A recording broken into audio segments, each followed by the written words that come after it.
Bonjour à tous. Dans le cadre des émissions Le mot de Pierre Daniel, je vous propose aujourd'hui d'avoir une réflexion sur l'interprétation des visions et des songes. Alors, nous voyons dans la parole de Dieu le problème qu'a eu Nabuchodonosor quand il a fallu interpréter le songe qu'il a eu. On la voit aussi avec Joseph et le Pharaon. L'interprétation des songes, des visions aussi, laisse parfois à désirer. On le voit avec Agabus, du temps de Paul. Alors, ce qu'il faut comprendre, c'est que nous avons un fondement, c'est la parole de Dieu. Ce sont les Écritures. Et nous sommes appelés à méditer les Écritures, à interpréter aussi, à saisir la sagesse que Dieu nous donne à travers les Écritures. Ça, c'est important. Nous avons cela comme repère. Nous avons aussi comme repère, tout simplement, l'enseignement de frères, de sœurs qui ont exercé leur ministère à travers l'interprétation des songes et des visions. Nous avons un exemple type. Il y a Anne Griffiths, Maurice Gipstein, qui animent des séminaires pour nous donner des repères dans la parole de Dieu sur l'interprétation, pour bien interpréter les songes ou même les visions. Nous avons aussi un jeune ministère qui a écrit un livre à ce sujet sur l'interprétation des songes. Plusieurs ministères aujourd'hui se penchent sur l'interprétation des songes, car nous sommes l'époque où il y a de nombreux songes. Nous sommes dans ces temps de la fin qui précèdent le retour de Jésus, où beaucoup reçoivent des songes. Alors, bien entendu, il faut les écrire, il faut prier à ce sujet, il faut partager ces songes dans l'assemblée auprès de frères et de sœurs matures et prophétiques, il faut, ou dans l'église de maison, il faut interroger le Seigneur pour que le Seigneur confirme ces songes et ces visions. Si ce sont des prophéties importantes, plus une prophétie est importante, plus l'interprétation du songe et de la vision est importante, plus il faut éprouver les prophéties. Et c'est dans les Écritures. Il faut avoir l'attitude des chrétiens de Béret qui consultaient la parole de Dieu pour avoir la confirmation dans les Écritures. Donc là, il y a toutes sortes de moyens où nous avons à faire très attention. Souvent, je rencontre des frères, des sœurs, plutôt des sœurs, qui me disent, voilà, j'ai eu ça, et je ne comprends pas. Et je sens dans l'esprit que ce que la personne m'a dit est vrai, mais parfois, il y a des mélanges dans la chair. Alors, je dis, écoutez, ne faites rien, priez, attendez une confirmation, vous l'aurez dans quelques semaines, voire quelques mois, mais ne faites rien parce que ce que vous me dites me paraît confus, me paraît flou. Or, Dieu n'est pas un Dieu de confusion. Et puis, il y a une chose qui est très importante dans l'interprétation des songes et des visions. Le Seigneur, il nous dit les choses un peu comme une parabole, pour que nous apprenions à chercher l'interprétation.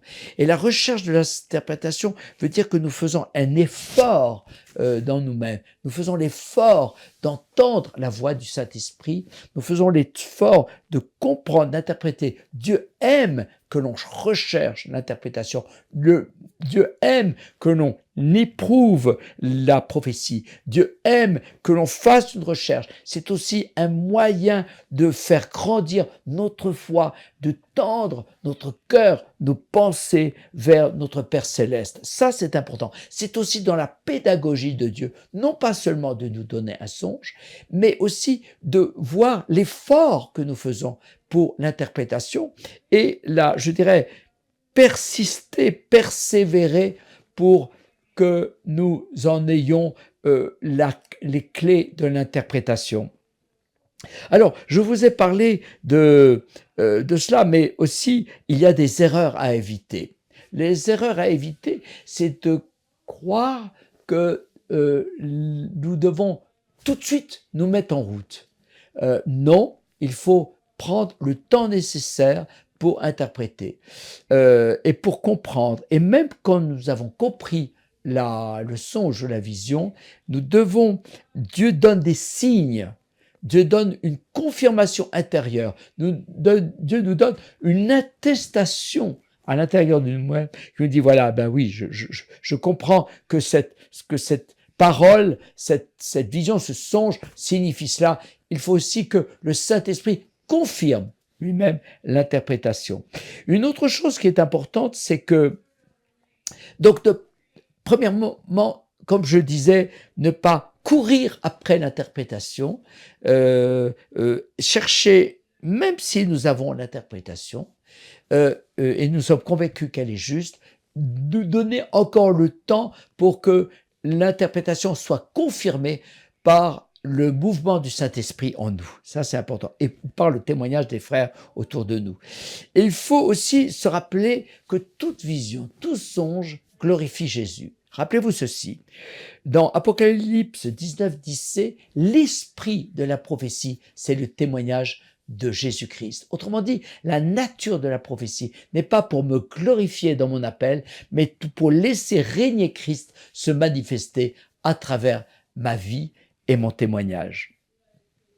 Une autre chose qui est importante dans l'interprétation des visions, c'est que très souvent, il y a plus des erreurs dans l'interprétation que dans la vision elle-même que l'on a reçue. Et par conséquent, ce n'est pas tant ce que l'on a reçu sur lequel il faut creuser, mais c'est la prudence dans l'interprétation. Ça, dans mes décennies d'exercice du mystère prophétique, c'est toujours cela que j'ai remarqué. Autrement dit, même quand je suis convaincu d'avoir l'interprétation, elle peut être encore partielle et rester à l'écoute de Dieu. Il m'est arrivé, par exemple, où le Seigneur m'a donné une fois une vision que j'avais interprétée pourtant. Il me la donne une deuxième fois. Mon Seigneur, est-ce qu'il m'a manqué quelque chose d'interpréter? Et me la donne une troisième fois. Et là, j'ai compris que le chiffre 3 signifiait qu'elle allait s'accomplir maintenant. Et ça, ce sont des choses qui comptent. Quand on a plus le songe ou la vision se répète, plus on peut parler de imminence. Quand c'est une fois, on cherche l'interprétation. Quand c'est deux fois, ça signifie que c'est important. Quand c'est 3, ça veut dire que c'est imminent.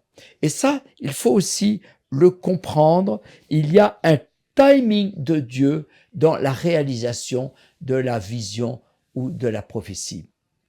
Et là, on le voit parfaitement dans les Écritures. On voit quand Daniel lit dans Jérémie, dans le rouleau de Jérémie, que les 70 années d'exil à Babylone d'Israël sont révolues. À ce moment-là, Daniel va entrer dans 3 semaines, dans 21 jours de jeûne et de prière. Donc, il va vouloir anticiper. Donc après, quand on a l'interprétation, on va prier.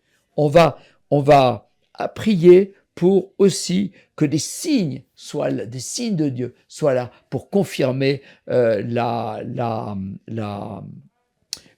de Dieu. Quand mes enfants ont eu l'appel d'aller au Canada, ils ont reçu cela par des songes, par des visions. Ils ont prié, mais quand les choses se sont répétées, ils ont compris que c'était maintenant qu'il fallait qu'ils fassent leur démarche pour émigrer au Canada. Et ça, c'est quelque chose qui est important.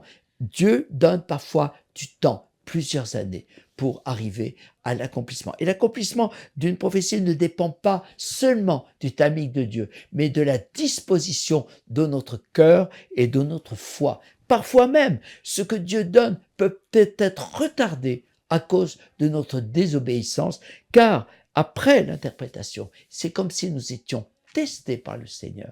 Ne sommes-nous pas testés pour que notre foi s'affine. Et Dieu ne nous éprouve pas pour nous faire souffrir.